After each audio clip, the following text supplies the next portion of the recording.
একটা কিনলে একটা ফ্রি 80। কিন্তু গরুগুলার দাম এত বেশি।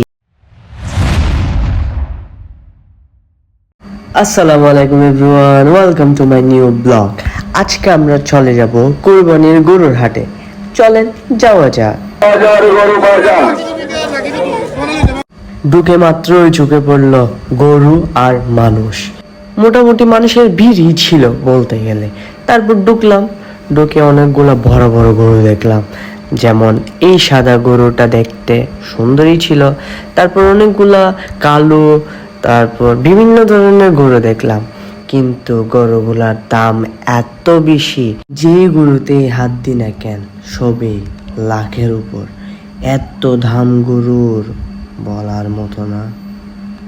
তারপর আমরা 3 ভাই মিলে ঘুরে ঘুরে দেখলাম। আমার সবচেয়ে এই গরুটাই সুন্দর লাগছে, ওই জন্য এটাকে একটু ধরে দেখলাম। এই নতুন দুলার মতো গরুটা দেখলাম। গরুর হাটে মূলত অনেক সতর্কর সাথে হাঁটতে হয়, কারণ কোন গরু কই থেকে লাথি মারে হিসাব ছাড়া। এরপর গরুর মাথায় হাত বুলাই দিলাম, দোয়া দিয়ে দিলাম। তার দাম আল্লাহ, একটা কিনলে একটা ফ্রি 80। একটা কিনলে একটা এটা ফ্রি গরু। এটা কিনলে আমার হয়ে যাবে। গরুর কালার হেডফোনি হতে গরু মঞ্চ চাইয়ে, কিন্তু